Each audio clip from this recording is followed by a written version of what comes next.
জাওয়াইদ ওয়া মানবাউল ফাওয়াইদের হাদিস নাম্বার 15969 নম্বর হাদিস।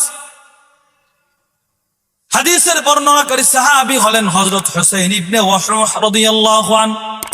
নবীর একজন সাহাবী ছিলেন, খুব খেয়াল করে শুনবেন, দেখেন কি প্রেম। পিচ্ছে একটা সাহাবী, নাম ছিল তার তলহা। হুসাইন ইবনে ওয়াহশ বলেন, আল্লাহর রাসূল মক্কা থেকে হিজরত করে মদিনায় আসবেন। মদিনার নারী পুরুষ নির্বিশেষে সকলেই রাসূলকে অভ্যর্থনা জানানোর জন্য মদিনার মূল গেটে চলে যাইতেন। সকালবেলা বাচ্চাদেরকে নিয়ে মদিনার শহর গেটে দাঁড়ায় থাকতেন। আল্লাহর রাসূল আসলে সকলে অভ্যর্থনা জানাবে, অভিনন্দন জানাবে। সকল সাহাবারা বাচ্চাদেরকে নিয়ে দাঁড়ায় থাকতেন, কিন্তু রাসূল আসে না। সকাল থেকে বিকাল পর্যন্ত এরা দাঁড়ায় থাকে, আল্লাহর রাসূলের আসার কোনো খোঁজ নাই। পিচ্ছি পিচ্ছি বাচ্চারা এদের বাবাকে বলতো, বাবা কই নবী না আসার কথা, কই আসলো না তো। সুবহানাল্লাহ। সাহাবারা বলতো, বাবা ধৈর্য ধরো, রাসূল আসবে আসবে আসবে, রাহমাতুল লিল আলামিন অবশ্যই আসবেন। চলে যাইতো। পরের দিন আবার আসতো, আবার দাঁড়ায় থাকতো, আসতো না, আবার চলে যাইতো।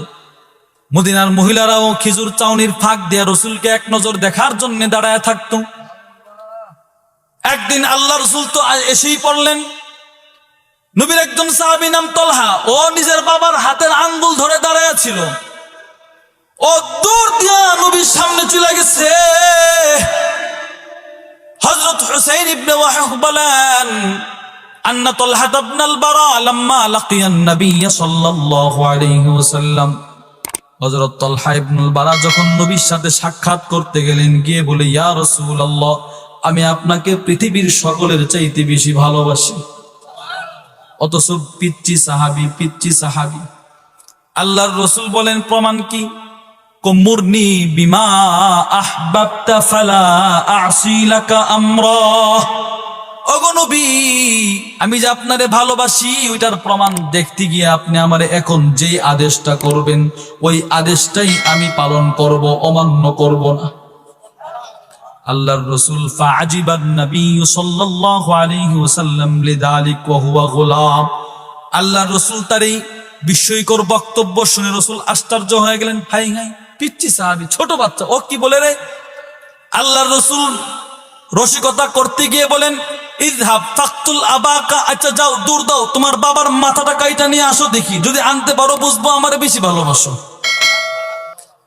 হযরত হুসাইন ইবনে ওয়াহশ হাদিস বর্ণনাকারী সাহাবী বলেন, নবী যেই মাত্র নির্দেশটা দিলেন, হযরত তলহা নবীর দরবার থেকে একটা দৌড় দিছে, নিজের বাবার মাথা কাটার জন্য দৌড় দিয়ে দিছে। আল্লাহর রাসূল পিছন থেকে ডাক দিয়ে বলে, তলহা থেমে যাও, ইন্নী লাম উবআতু বিকাতিআতি রাহিমিন। তলহা রে, আমি তো বাপ সন্তানের সম্পর্ক বিচ্ছেদের জন্য আমাকে প্রেরণ করা হয় নাই। বুঝেছি, ভালোবাসাই তুই ফার্স্ট ডিভিশনে পাস হয়েছিস। তলহা, তুই যেহেতু আমারে ভালোবাসছ, যা, আমি রাসূলও কথা দিলাম আমিও তোরে ভালোবাসি। আল্লাহ রাসূল কতটা ভালোবাসছে দেখেন। সাহাবী হযরত হুসাইন বলেন, ফামারিদা বা'দা যালিকা তলহা। এর কিছুদিন পরে তলহা অসুস্থ হয়ে যায়। এতটাই অসুস্থ হয়ে গেলেন যে আল্লাহর নবীর দরবারে আর তলহা আসতে পারে না। এবার হযরত সাহাবী হুসাইন ইবনে ওয়াহশ বলেন, আল্লাহর রাসূল তলহার প্রেমে ফাআতাহু হাত্তা ইয়াউদ। তলহার প্রেমে রাসূল তার বাড়িতে চলে গেলেন, তার ইয়াদাতুল মারিদ করার জন্য, রোগী দেখার জন্য চলে গেছে। আল্লাহর রাসূল তলহার দেখা যা বুঝলেন, তলহা আর বেশি দিন পৃথিবীতে বাঁচবে? বলেন না, বাঁচবে? আল্লাহর রাসূল ফালাম্মান সারাফা, রাসূল যখন তারে দেখা ফিরে চলে আসবে, তলহার পরিবারের লোকদেরকে একত্রিত করে বললেন, লা আরা তলহা ইল্লা ওয়াকাদ হাদাসা বিহিল মাউত। এই তলহার পরিবারের লোকেরা শোনো, ধৈর্য ধরো। তলহার অবস্থা দেখে যা বুঝলাম, তলহা হয়তো পৃথিবীতে আর বেশি দিন বাঁচবে না, চলে যাবে। রাসূলের মহাব্বত দেখেন। এবার রাসূল বলেন, যদি আমার তলহা মারা যায়, ফাআদিনুনি, তোমরা আমার সাথে সাথে সংবাদ দিবে।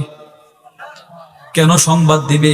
হাত্তা আশহাদাহু ওয়া উসাল্লি আলাইহি, আমি যেন তলহার কাফন দাফনের সময় উপস্থিত থেকে তার জানাজার নামাজের ইমামতি করতে পারি। ছোট্ট সাহাবীর প্রেমে রসুল কতটা মশগুল হয়ে গেলেন, তার জানাজা পড়ানোর জন্য রসুল রাজি হয়ে গেলেন। আর রসুল যেই সময়টাই গিয়েছিলেন হাদিসে পাকে আছে ওই সময়টা ছিল শীতা, শীতের রাত্রি, আবার রফি গাইমিন কুয়াশা প্রচন্ড, ও বারদিন ঠান্ডা প্রচন্ড। ঠান্ডা শীত কুয়াশা তিনটাকে উপেক্ষা করে রসুল মুহাব্বতে চলে গেছিলেন। আল্লাহর রসুল এই কথা বলে আমাকে জানাইবা, এই কথা বলে রসুল ফিরে আসতেছেন। হযরত তালহা তার পরিবারের লোকদেরকে ডাক দিয়ে বলেন, বাবা মা, আমার মহাব্বত, আমার মাহবুব, আমার রসুল আমার ব্যাপারে কি বলে গেল সত্য করে বলো। মা বাপ বলে, তোর কত খুশনসিব, রসুল আমাদেরকে বললেন তোর মৃত্যুর পরে যেন রসুলকে সংবাদটা দেওয়া হয় নবী নাকি তোর জানাজার নামাজের ইমামতি করবে। হযরত তালহা দেখেন, আমরা তো সুবহানাল্লাহ পড়েছি, হযরত তালহা বলেন না, লা তাদউ রাসূলুল্লাহ সাল্লাল্লাহু আলাইহি ওয়াসাল্লাম ফাইন্নী আখাফু আলাইহিল ইয়াহুদ। না না না, আমার মৃত্যু রাত্রি হয়ে গেলে ইদফিনুনি, তোমরা আমার দাফন করবা, ও আলহিকুনি বিরব্বি, আমাকে আমার রবের সাথে কবর মিলিয়ে দিবে, রসুলকে তবু ডাক দিবা না। পরিবারের লোকেরা বলে, মাথা খারাপ তোর, রসুল তোর জানাজা পড়াবে, রসুল তোর ইমামতি করবে, তুই না করস কেন? তলহা বলে, না, আমার এলাকায় আসতে কয়েকটা ইহুদিদের গোত্র পাড়ি দিয়ে রসুলকে আসতে হবে। রাত্রেবেলা যদি রসুল আমার জানাজা পড়ানোর জন্য আসতে গিয়া ইহুদিদের পক্ষ থেকে নবীর উপরে আঘাত লাগে, আমি তলহা কবরে গিয়েও শান্তি পাবো না, আমি তলহা কবরে গিয়েও শান্তিতে ঘুমাইতে পারবো না। এজন্য আমি বললাম, আমি তলহা না হই নবীর জানাজা ছেড়ে দিলাম, কিন্তু আমার রসুল যদি ইহুদিদের আক্রমণ থেকে নিরাপদে থাকে এতে আমার শান্তি। ওয়ালা ইউসাবু ফি সাবাবি, আমার কারণে যেন রসুলের উপরে কোনো আক্রমণ না পৌঁছে। সুবহানাল্লাহ পড়ে না। ফালাম ইয়াবলুগিন নবী সাল্লাল্লাহু আলাইহি ওয়াসাল্লাম বনি সালেম, আল্লাহর রসুল বনু সালেম গোত্র পর্যন্ত পৌঁছতে পারলেন না। হাত্তা তুফিয়া, তলহার ইন্তেকাল রাতেই হয়ে গেল। তলহার কথা অনুযায়ী তার পরিবারের লোকেরা রাতেই তার দাফন শেষ করে দিল। সকাল বেল হলে ফাউখবিরান নবী সাল্লাল্লাহু আলাইহি ওয়াসাল্লাম, সকাল হলে তলহার পরিবারের লোকেরা রসুলকে গিয়ে সংবাদ দিলেন, তলহার ইন্তেকাল হয়েছে, আমরা দাফন করে ফেলেছি। আল্লাহর রসুল ভাঙ্গাড়ি দিয়ে বললেন, কি বললে তোমরা? আমি না বললাম আমাকে বলার জন্য? এরা বলে, রে ইয়া রাসূলুল্লাহ, আমরা তো চাইছিলাম আপনার কদম আমাদের বাড়িতে পড়ুক, আমাদের সন্তানের জানাজা আপনি পড়ান, কিন্তু আপনার যে মাহবুব, আপনার যে আশিক তলহা, ও নিজেই না করে গেছে। সুবহানাল্লাহ আওয়াজ করে পড়বেন না। রসুল বলেন, কেন না করলো? ইয়া রাসূলুল্লাহ, সে চিন্তা করছে আপনি যদি রাত্রে যান আর ইহুদিরা যদি আপনারে আক্রমণ করে, সে নাকি কবরেও শান্তি পাবে না। আল্লাহর নবী এই কথা শুনে বলেন তো মহাব্বতটা কতটা বাড়বে। আল্লাহর নবী সাথে সাথে সাহাবাদের জামাত নিয়ে ফাজা আন-নবী সাল্লাল্লাহু আলাইহি ওয়াসাল্লাম হাত্তা ওয়াকাফা আলা কবরি তলহা। আল্লাহর রসুল দৌড় দিয়া সাহাবাদের জামাত নিয়ে চলে গেলেন তলহার কবরের সামনে। আল্লাহর রসুল তলহার কবরের সামনে গিয়ে দাঁড়ায় গেলেন। ওয়াসাফফান নাস মাহু, সাহাবাদের জামাতকে নবীর পিছনে দাঁড় করাইলেন।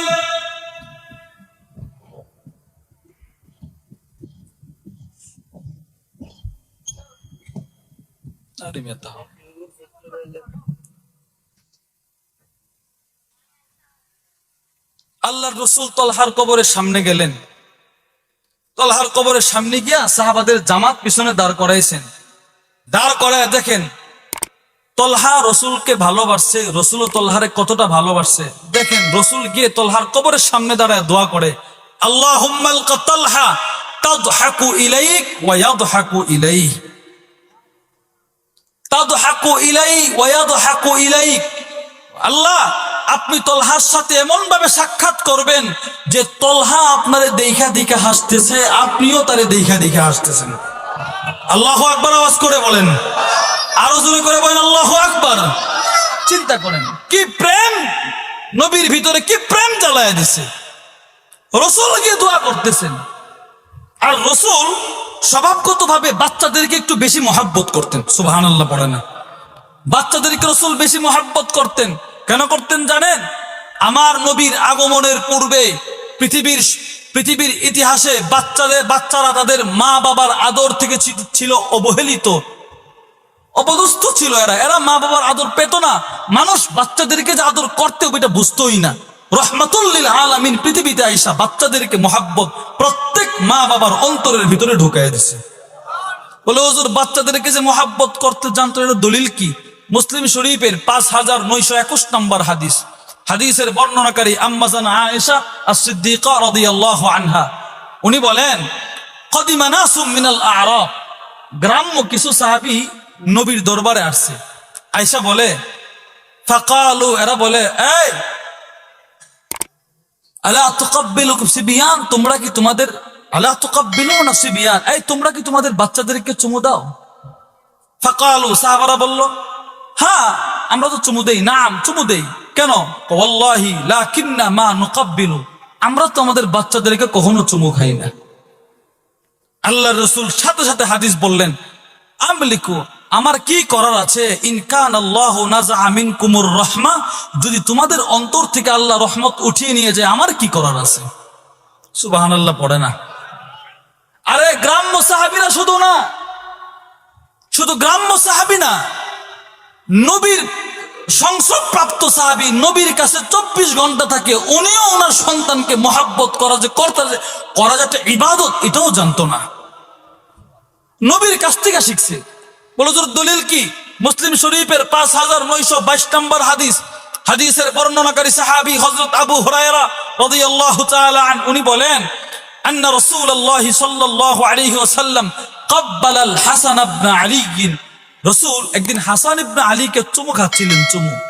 আর নবীর পাশেই ওয়াল আকরা ইবনে হাবিস আত-তামিমি রাদিয়াল্লাহু আন জালিসুন, নবীর পাশেই হযরত আকরা ইবনে হাবিস নবীর সাহাবী বসা। রাসূল যে চুমু খাচ্ছেন, আকরা ইবনে হাবিস বলে, ইয়া রাসূলুল্লাহ ইন্না লি 10 মিনাল ওয়ালাদ আও মিনাল আওলাদ, ওগো রাসূল আমার 10টা সন্তান, মা ক্বাব্বালতু মিনহুম আহাদান কাত্তু, আমি এদের একজনকেও জিন্দেগিতে একটা চুমা দেইনি। রাসূল হাদিস বর্ণনা করেন, কথাটা বললি কি তুমি? মাল্লা ইয়ারহাম লা ইউরহাম, পরক্ষণে রাসূল বলেন, যে দুনিয়াতে দয়া করে না তাকেও পরকালে দয়া করা হবে। এজন্য রাসূল বাচ্চাদের মহাব্বত করতেন সাহাবাদেরকে শিক্ষা দেওয়ার জন্য। কখনো কখনো পিচ্ছি বাচ্চাদেরকে রাসূল সালাম দিতেন। সুবহানাল্লাহ পড়েন। সাইয়্যিদুল মুরসালিন, অবৈ জাহানের বাদশা, উনি গিয়ে বাচ্চাদেরকে সালাম দিতেন। নবীর কাছ থেকে এই আমল শিখছে সাহাবারা, সাহাবাদের কাছ থেকে এই আমল শিখছে তাবিরা। সুবহানাল্লাহ পড়েন। তিরমিজি শরীফের 2696 নম্বর হাদিস। হাদিসের বর্ণনাকারী হযরত সাইয়ার তাবিঈ, উনি বলেন, কুনতু আমশি মা সাবিত আল বুনানি, উনি বলেন আমি সাবিত আল বুনানির সাথে রাস্তা দিয়ে হাঁটছিলাম।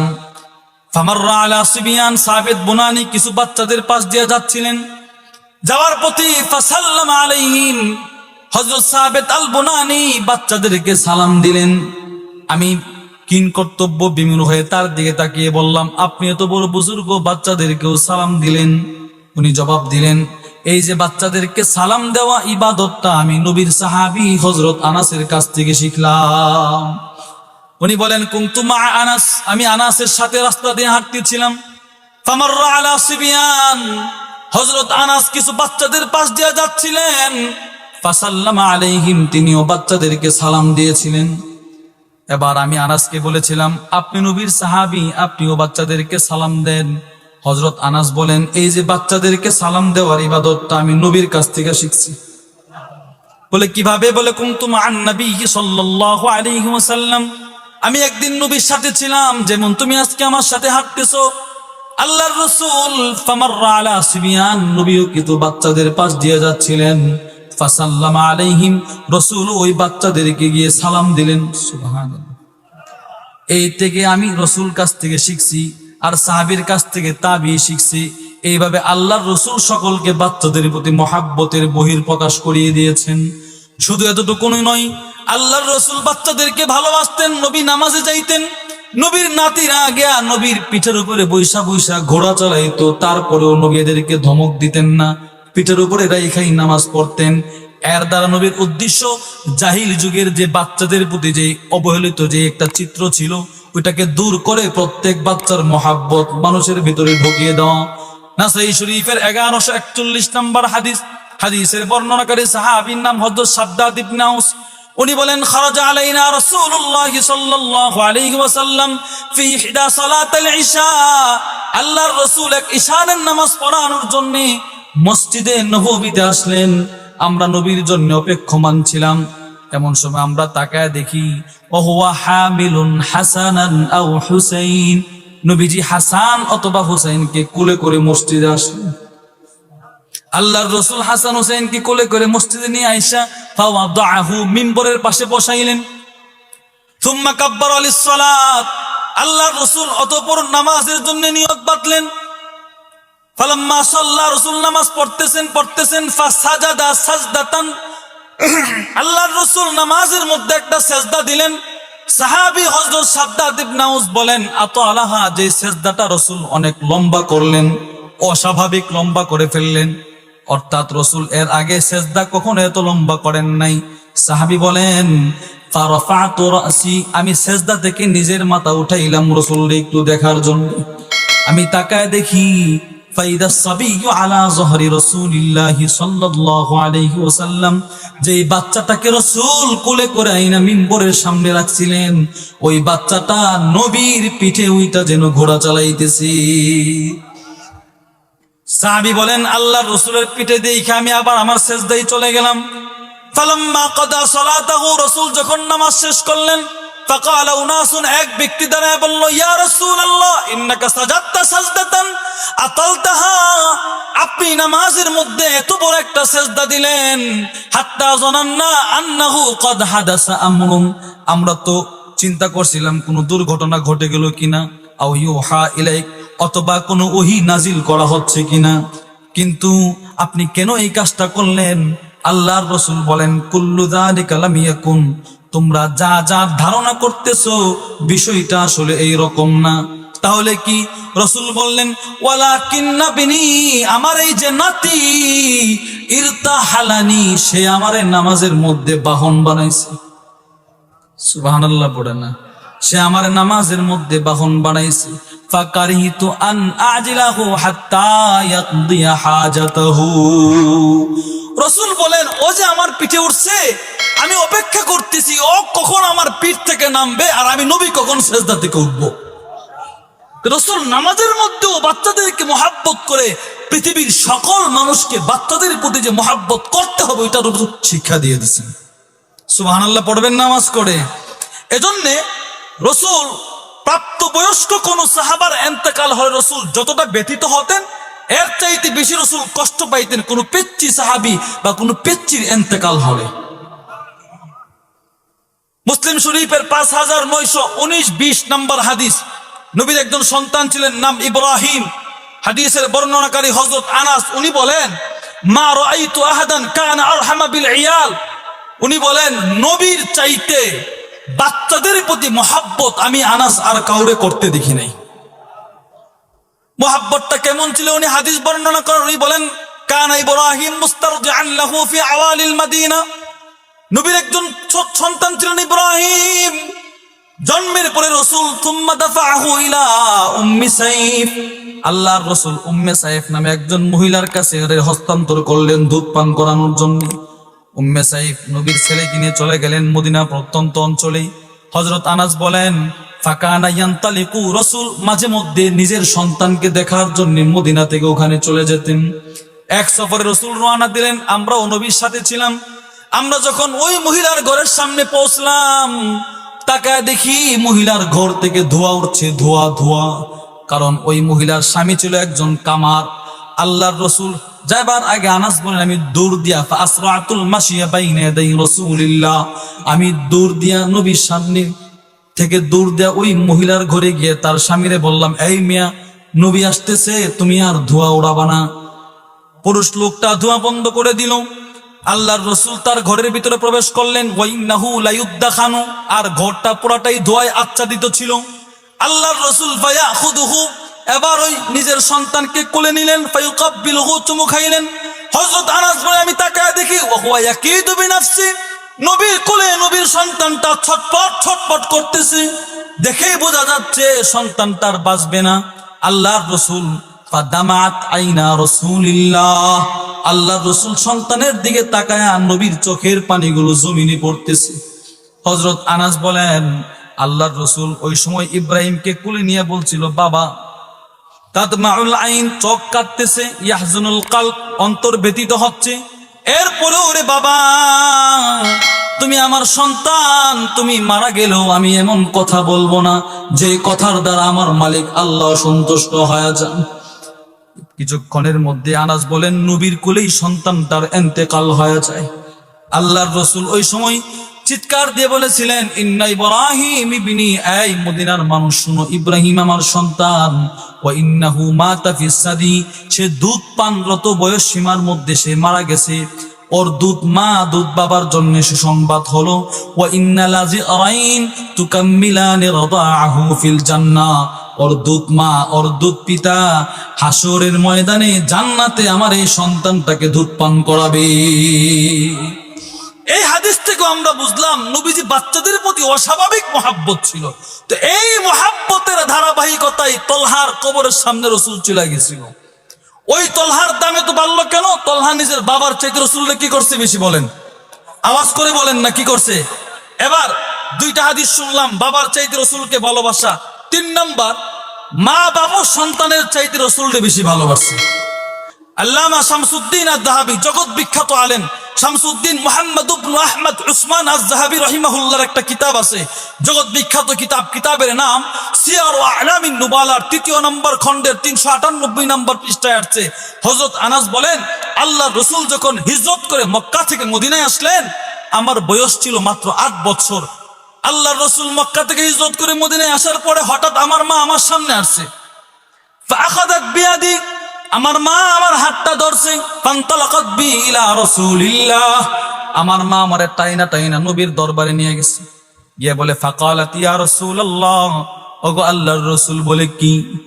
বলে, ইন্নাহু লাম ইয়াবকা রাজুলুন ওয়ালা ইমরাতুম মিনাল আনসার, আনসারী কোন সাহাবী মহিলা কোন পুরুষ এমন বাদ নাই যে আপনারে ইল্লা ওয়াকাদ আতহাফাতকা বিতুহফাতিন, যারা আপনারে কিছু না কিছু হাদিয়া না দিছে।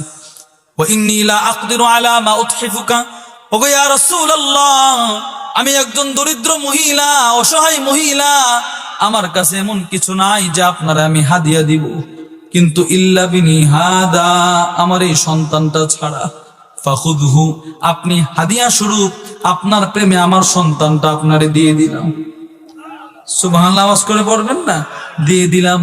ফালিয়াখদুমকা মা বাদালাক, আপনি যতদিন চাইবেন আমার সন্তান আপনার খেদমত করবে। হযরত আনাস বলেন, ওই যে মা আমারে দিয়ে আসছিল 8 বছর, 8 থেকে 18 বছর, 10 বছর খাদামতু রাসূলুল্লাহ সাল্লাল্লাহু আলাইহি ওয়াসাল্লাম 10 সিনিন, 10 বছর নবীর খেদমত করছি। মা দরবানি দরবাতান ওয়ালা সাব্বানি, 10 বছরের ভেতরে রাসূল আমার কখনো একটা ধমক দেই নাই। আল্লাহু আকবার, আওয়াজ করে বলেন, আরো জোরে করে বলেন আল্লাহু আকবার। নবীর প্রেম সাহাবী দেখাইছে। তো দুইটা সেক্টর থেকে আমরা পাইলাম। 3 নাম্বার, সমস্ত সাহাবারা এদের নিজেদের ধন সম্পদের চাইতো রাসূলকে বেশি কি করছে? বলেন। এটা কিতাব আছে, লিখেছেন আবু আব্দুর রহমান আল ওয়াদিঈ রাহিমাহুল্লাহ, তার কিতাবের নাম আস-সহিহুল মুসনাদ মিম্মা লাইসা ফিস সহিহাইন। বুখারী মুসলিম ছাড়াও নবীর আরো অসংখ্য গণিত হাদিসের কিতাব আছে। ওই হাদিসের কিতাবের মধ্যে একটা হচ্ছে আস-সহিহুল মুসনাদ। উনি সব সহিহ হাদিস একত্রিত করেছেন। হাদিস নাম্বার 32, হাদিসের বর্ণনাকারী এই আনাস ইবনে মালিক বলেন, মদিনার একজন দরিদ্র সাহাবী নবীর কাছে আসছে। আয়েশা বলে, ইয়া রাসূলুল্লাহ, বলে কি? ইন্নালি ফুলানিন নাখলাতান, আমার প্রতিবেশী ও প্রভাবশালী লোক, ওর একটা খেজুর গাছ বাঁকা হয়ে আমার বাড়ির আঙ্গিনার ভিতরে ঢুকেছে। এখন আমি আমার ঘরটাকে দেওয়াল দিয়ে প্রাচীর নির্মাণ করতে চাই। ও প্রভাবশালী, ওর গাছও কাটতে পারি না, কাটলে ও আমার সাথে ঝগড়া করবে, আবার ওর গাছ ঠিক রাইখা দেওয়াল নির্মাণ করলে দেওয়াল বাঁকা করতে হয়। ফামুরহু আইয়ুতিয়ানি, আপনি নবী যদি ওরে না সুপারিশ করেন তো হয়তো গাছটা আমারে দিয়ে দিতে পারে, যেহেতু আমি দরিদ্র। আল্লাহ রাসূল ডেকে আনলেন, বললেন কি? দেখেন, আতিহা ইয়া, এই মিয়া, তোমার একটা খেজুর গাছ এই দরিদ্র সাহাবীকে দিয়ে দাও, বিনাখলাতিন ফিল জান্নাহ, এর বিনিময়ে আমি নবী তোমার জন্য জান্নাতে একটা খেজুর গাছের জিম্মাদারি নিয়ে নিলাম।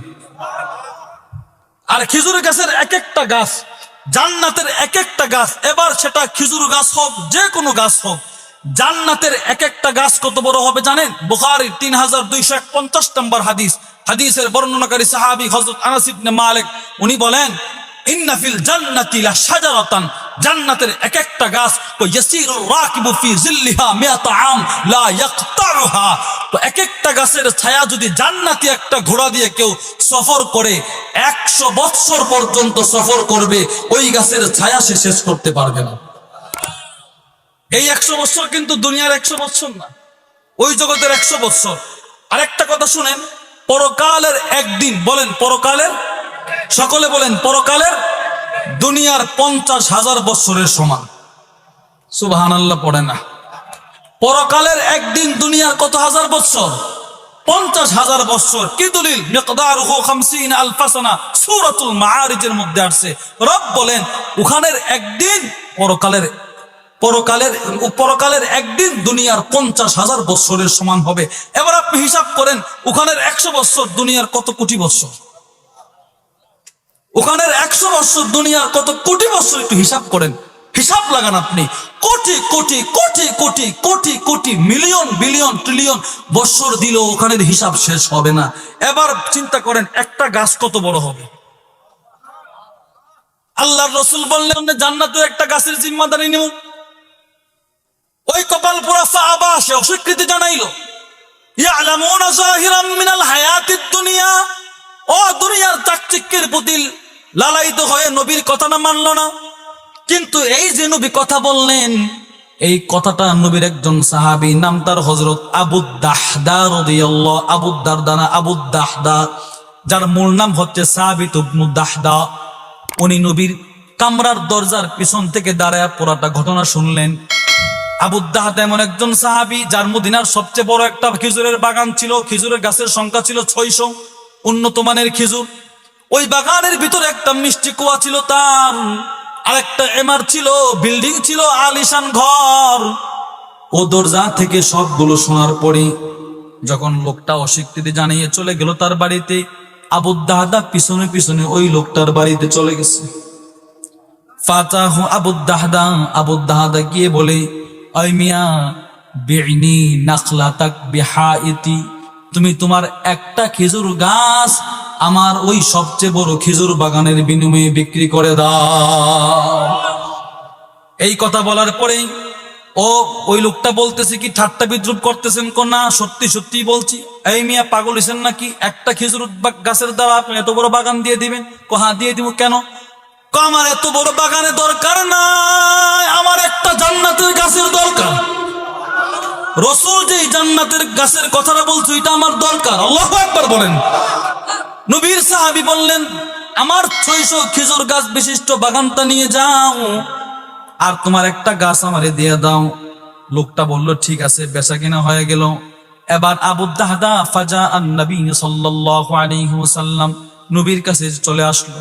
ফাতান নবী সাল্লাল্লাহু আলাইহি ওয়াসাল্লাম وقال, আয়েশা বলল, ইয়া রাসূলুল্লাহ কদ ইশতারাইতুন নাখলা, ওই লোকের খেজুর গাছটা আমি আবু দাহদা কিনে নিয়ে আসছি। আল্লাহর রাসূল বললেন ঠিক আছে, ফাজআলহা লাহু, তুমি এবার গাছটা তারে দিয়ে দাও, ওই দরিদ্র সাহাবীকে দিয়ে দাও। দিয়ে দিছে। কদ আতাইতুকাহা, আবু দাহদা বলল, ভাই এই খেজুর গাছটা আজ থেকে তোমার। আল্লাহর রাসূল ওই সময় কি বলছিলেন জানেন? আল্লাহর রাসূল ওই সময় মুস্কি মুস্কি হেসে হেসে বলছিলেন, কাম মিন ইযকিন রাদা লি আবি দাহদা ফিল জান্নাহ, ও আবু দাহদা, জান্নাতে কত কোটি কোটি খেজুরের বাগান তোমার জন্য অপেক্ষা করতেছি। আনাস বলেন, ক্বালাহা মিরারান, রাসূল এই কথাটা একবার দুইবার বলে নাই, শত শতবার আবু দাহদার সামনে বলছেন। এবার দেখেন উনি যে খেজুর গাছ বিক্রি করছে পরিবারের কেউ জানে না। আনাস হাদিস বর্ণনা করে, ফাতাম রাতাহু, উনি নবীর দরবার থেকে এই সুসংবাদ নিয়ে চলে আসছেন ওনার বিবির কাছে। বাগানেও ঢোকে নাই, উনি ঘোষণা করছে, উখরুজি, এ বিবি বের হও, মিনাল হাইদ, বাগান থেকে বের হও। বিবি বলে, আশ্চর্য, আপনি ভিতরে আসেন। কোনা এটা বিক্রি করে দিচ্ছি। আরে কার কাছে বিক্রি করছেন? ওইটা আমি একটা জান্নাতের খেজুর গাছের বিনিময়ে পুরোটা বাগান বিক্রি করে দিচ্ছি। বিবিও কেমন বিবি দেখেন, দৌড় দিয়ে আইসা বলে, স্বামী রাবিহাল বাই, আপনি যে ব্যবসাটা করছেন না, বড় লাভজনক ব্যবসা।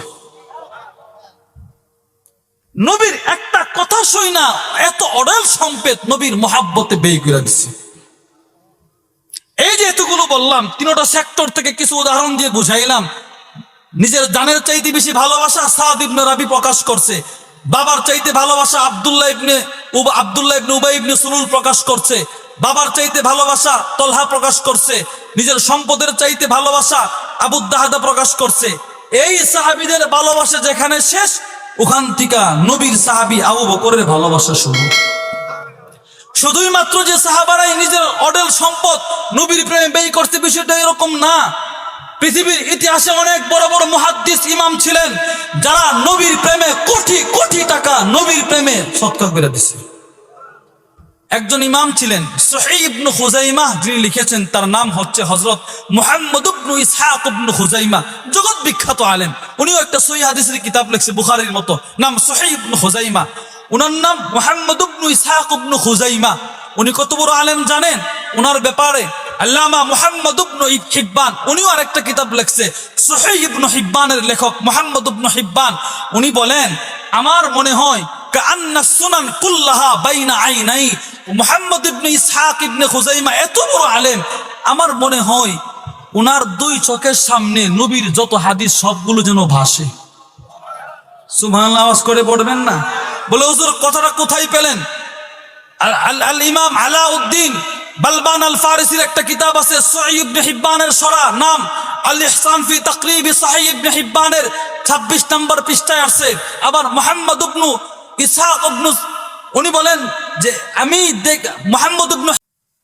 মুহাম্মদ ইবনে হিব্বান বলেন, আমার জানা মতে নবীর সব হাদিস মুহাম্মদ ইবনে ইসহাক ইবনে খুজাইমার চোখের সামনে ভাসতো। এই মুহাম্মদ ইবনে ইসহাকের জমানাতে আরেকজন ইমাম ছিলেন, তার নাম হচ্ছে, ওনার নামে মুহাম্মদ ইবনে ইসহাক। তো এই পার্থক্য হচ্ছে, ওনার দাদার নাম হচ্ছে খুজাইমা, আর এখন যে মুহাম্মদ ইবনে ইসহাক, ওনার দাদার নাম হচ্ছে মিহরান। উনি ছিলেন নবীর একজন আশেক। কেমন আশেক দেখেন, ওনার ব্যাপারে ওনার কিতাব মুসনাদুস সিরাজের 6 নম্বর পৃষ্ঠায় আছে। উনি এত বড় আলেম ছিলেন, নবীর প্রেমে উনি 12,000 কোরআনের খতম দিছে। আল্লাহু আকবার পড়েন, আরো জোরে করবেন আল্লাহু আকবার।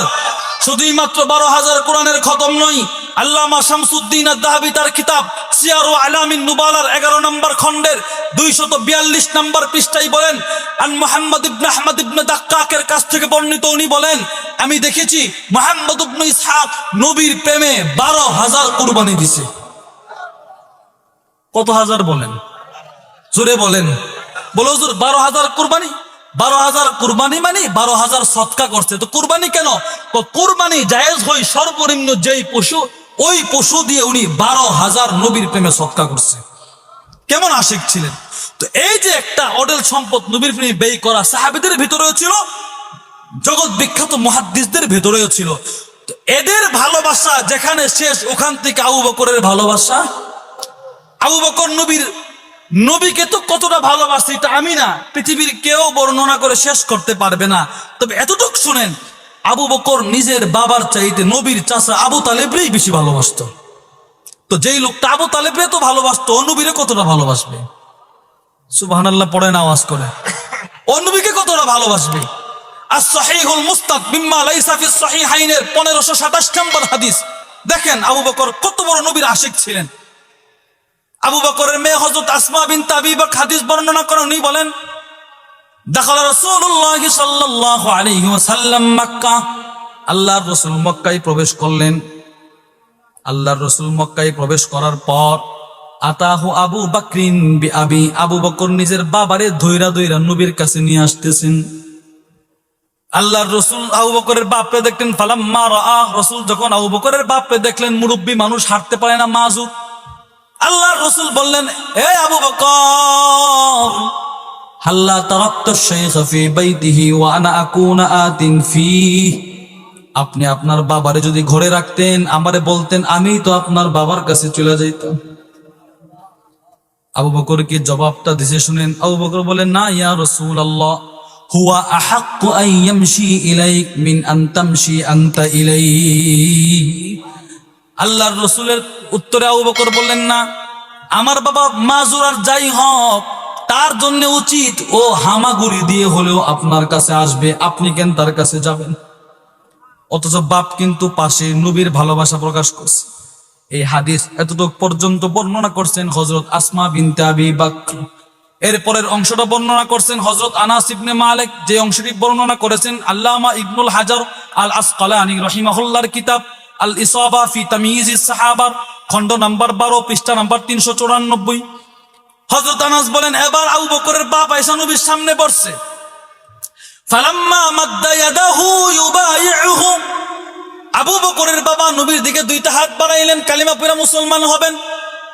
আল্লাহর রাসূল আবু বকরের বাপের কালিমা পড়ে মুসলমান বানাবেন, হঠাৎ করে নবী তাকায় দেখে ফাবাকা আবু বকর, আবু বকর চোখের পানি ছেড়ে ছেড়ে কাঁদতেছে।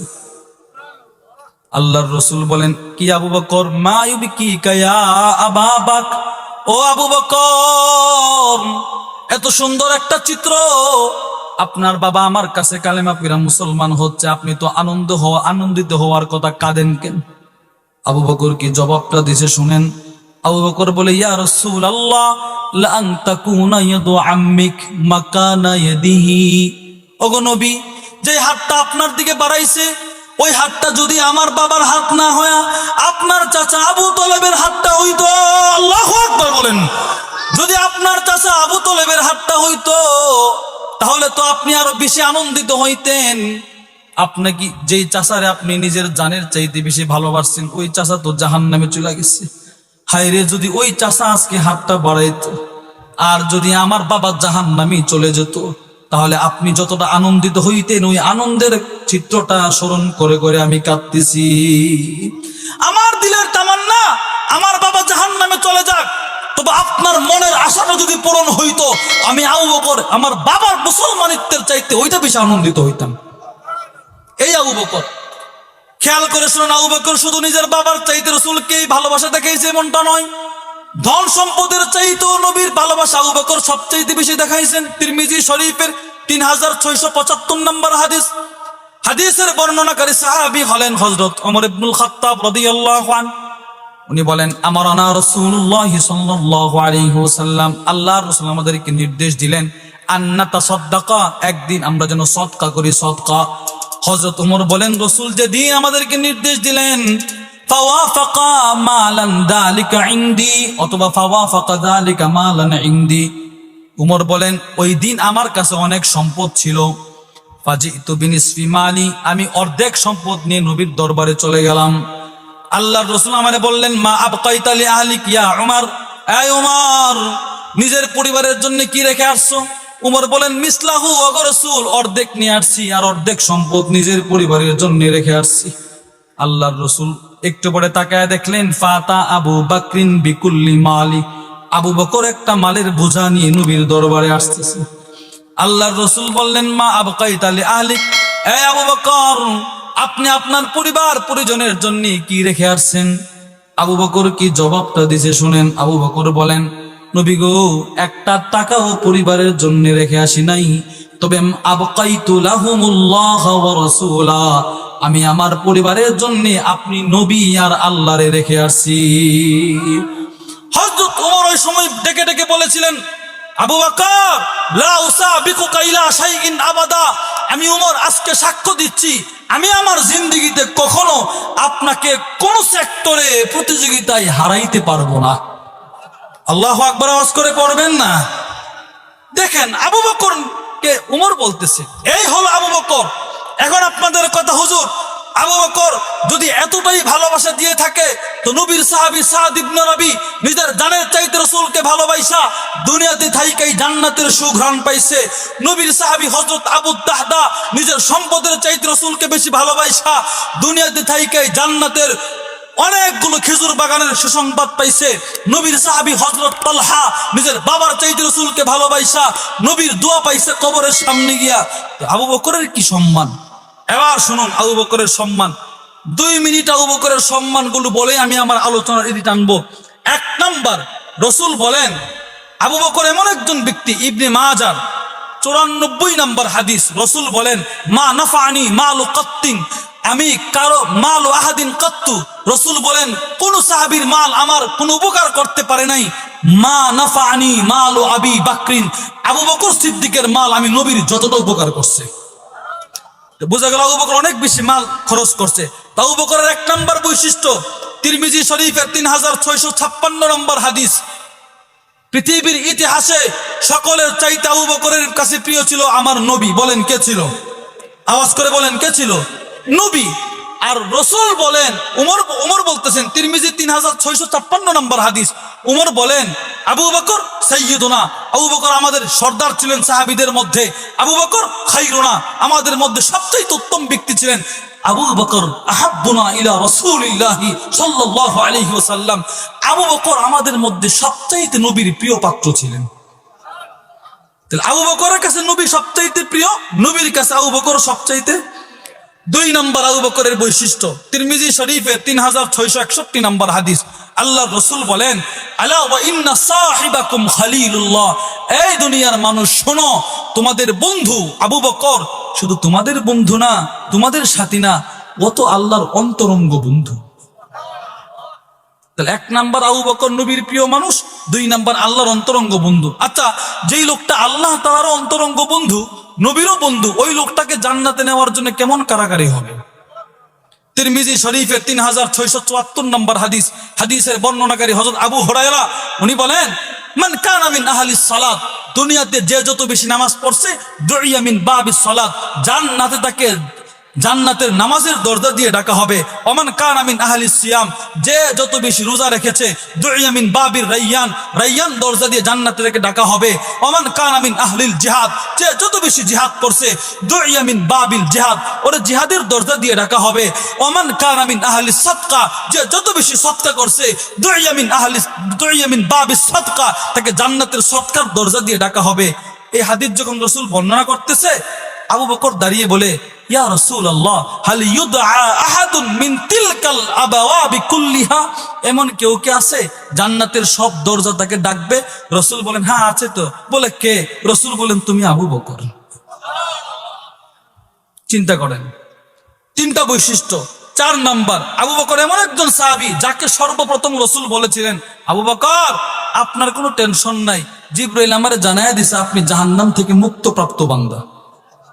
তিরমিজি শরীফের 3679 নম্বর হাদিস, হাদিসের বর্ণনাকারী সাহাবী আম্মা জানা আয়েশা as-সিদ্দিকা রাদিয়াল্লাহু আনহা, উনি বলেন দাখালা আবু বকর আলা রাসূলিল্লাহি সাল্লাল্লাহু আলাইহি সাল্লাম, আবু বকর নবীর দরবারে গেলেন।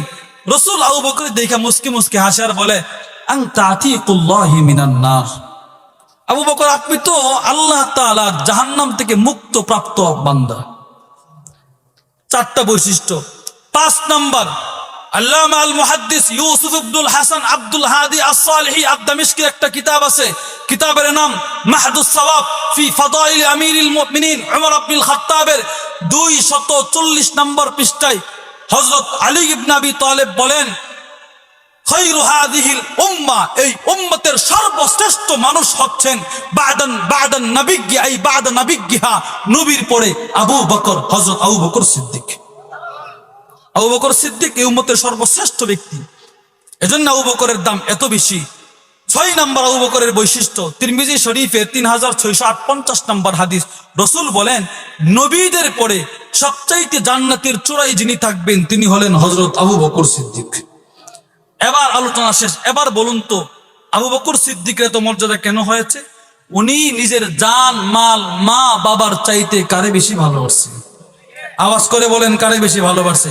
রাসূলকে বেশি ভালোবাসে। এজন্য কিয়ামত পর্যন্ত কেউ যদি ওই আলোচনার প্রথমে আসেন 5 জগতের 5ম নম্বর জগতে স্থায়িত্ব ভাবে জান্নাতের অধিকারী হতে হয়, ওই জান্নাত পেতে চাই, তার কয়টা জিনিসের প্রয়োজন ছিল? বলেন কয়টা? বলেন না কয়টা? 1 নাম্বার কার সন্তুষ্টি? আওয়াজ করে বলেন, আরো জোরে করে বলেন, সকলে মিলে বলেন আল্লাহ, আল্লাহর সন্তুষ্টি। 2 নাম্বার কার সুপারিশ? রাসূলের সুপারিশ। আল্লাহ যেন বললেন আমার সন্তুষ্টি অর্জন হয়ে যাবে যদি আমার নবীর সুপারিশটা গ্রহণ করতে পারো। আর ওই সেই নবীর সুপারিশ গ্রহণ করতে হলে আমাদেরকে এই 3টা সেক্টর থেকে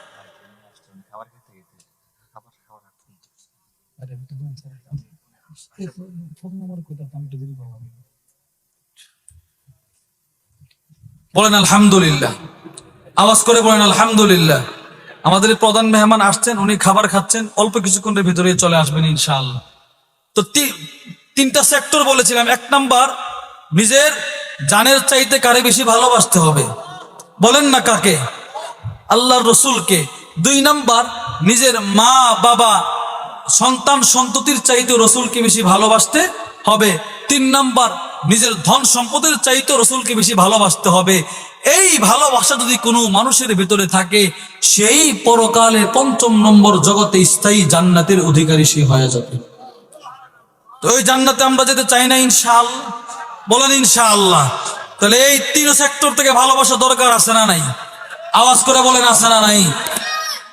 তাহলে এবার যদি আমি আমার জিন্দগিতে দাড়িতে খুব লাগাতেই থাকি, তো আমি নবীর সুপারিশ পাবো না নবীর থেকে দূরে চলে যাচ্ছি? বলেন।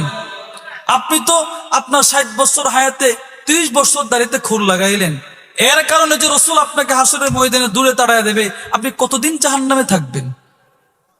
এর সোজা উত্তর, আপনি যতদিন জাহান্নামের আযাব বরদাস্ত করার ক্ষমতা আপনার আছে, আপনি ততদিন দাড়ি কাটতে থাকেন। আপনি যতদিন জাহান্নামের আযাব বরদাস্ত করার যোগ্যতা আপনার, ততদিন আপনি নামাজ না পড়তে থাকেন। আপনি যতদিন জাহান্নামের আযাব শাস্তি ভোগ করার যোগ্যতা সামর্থ্য আপনার আছে, আপনি ততদিন নাফরমানি করতে থাকেন, কোনো বাধা নাই। আর যদি মনে করেন না, যে আযাবের কথা আল্লাহ বলেছেন, গরম পানি ঢালা হবে, আবার জাহান্নামের পোশাক দেওয়া হবে, এই আযাব আমরা বরদাস্ত করতে পারবো না, আর পারবেন না এটাই নিশ্চিত। বলেন এটাই কি বলেন? কারণ আল্লাহ নিজেই বলে দিয়েছে, খুলিকাল ইনসানু দাঈফা, আল্লাহ পাক ইনসানকে খুব দুর্বল করে। আরে বলেন না, দুর্বল করে কি করছেন? বানাইছেন। সুতরাং এই দুর্বল শরীর নিয়ে আপনি ওইখানে জাহান্নামের আযাব বরদাস্ত করতে পারবেন না। এজন্য মেরে ভাই, ওখানে আযাব আমরা বরদাস্ত করতে পারবো না। ওই আযাব থেকে বেঁচে থাকতে হলে নবীজির সুপারিশ আমাদের প্রয়োজন। আর রসুল যা যা বলেছেন, বলেন রসুল, সকলে বলেন রসুল যা যা বলেছেন, ওই সবগুলো আমাদের ভিতরে আনতে হবে। যতক্ষণ পর্যন্ত না আনতে পারবো, ততক্ষণ পর্যন্ত আপনি সুপারিশের আশা করতে পারেন না। আর 1 নাম্বার শরত হচ্ছে, যারা এখনো দাড়িটা রাখেন নাই, আল্লাহ ওয়াস্তে আপনারা দাড়িটা রেখা দেন, আর খুর লাগায়েন না। বলেন ইনশাআল্লাহ, বলেন ইনশাআল্লাহ। ইনশাআল্লাহ। এই যে আমরা যারা দাড়ি রাখছি, হুজুর আমরা যারা দাড়ি রাখছি, আমাদের তো কেউ অপছন্দ করে না। দাড়ি রাখার কারণে চেহারা নষ্ট হয়ে গেছে, দাড়ি রাখার কারণে আমাদেরকে মানুষ হেই প্রতিপন্ন নজরে দেখে। হ্যাঁ, যাদের ভেতরে এই পোশাকটাকেই যারা সহ্য করতে পারে না, এরা তো দেখবে। তবে যারা স্বচ্ছ মায়ের সন্তান, যারা প্রকৃত মুসলমান, এরা কখনো এটাকে অপছন্দ করতে পারে? বলেন না আওয়াজ করে, পারে? এটা আপনার সৌন্দর্য বাড়াইয়া দিবে। আপনি একটা জিনিস চিন্তা করেন, আমার নবীর দাড়ি ছিল, আমি দাড়ি রাখবো। সমস্ত সাহাবাদের দাড়ি ছিল, আমি দাড়ি রাখবো। এই বিষয়টা চিন্তা করেন, তো ইনশাআল্লাহ আপনার পরকাল সহজ হবে। বলেন কি হবে? বলেন। যদি কবরে যাবেন আর দাড়ি নাই, ওখানেই শুরু হয়ে যায়। এজন্য আল্লাহর রাসূল বলেন, তিরমিজির 2308 নম্বর হাদিস, হাদিসের বর্ণনাকারী উসমান বলেন, ইন্নাল কবর আউয়ালু মিন মানাজিলিল আখিরা, কবর হচ্ছে পরকালের সবচাইতে ভয়ঙ্কর ঘাঁটি। ফা ইন নাজা মিন ফামা বা'দাহুম আইসারু মিন, ওই কবর থেকে যে মুক্তি পেয়ে গেল, তারপরের ঘাঁটিগুলো সহজ। তারপরের ঘাঁটি কি বলেন? আপনাকে রেখে আসলো কবরে, দাড়ি নাই, ক্লিন শেভ করা, তো আপনার প্রতি কি রাসূল সন্তুষ্ট থাকবেন? অসন্তুষ্ট থাকবেন? রব সন্তুষ্ট থাকবেন? অসন্তুষ্ট থাকবে? আরে বলেন না আওয়াজ করে, অসন্তুষ্ট থাকবে। এজন্যে মেরে ভাই, দুনিয়ার চাকচিক্য এটা আপনার হায়াত দাড়ি রাখলেও কাটবে, না রাখলেও আপনার হায়াত ফুরাইয়া যাবে। এজন্য 60-70 বছরের হায়াত ওই দাড়িটা রেখে আমি নবীর প্রেম, নবীর ভালোবাসা নিজের ভেতরে আনতে পারি, ইনশাআল্লাহ আমি হব পরকালের একজন সাআদাত, একজন সৌভাগ্যশীল মানুষ। এজন্য দাড়ি রাখবো তো ইনশাআল্লাহ? বলেন ইনশাআল্লাহ। দাড়ি রাখবো তো ইনশাআল্লাহ? রাখেন ইনশাআল্লাহ, অনেক লাভ হবে। আল্লাহ তাআলা আপনাদেরকে কবুল আর মঞ্জুর করেন, বলেন আমিন।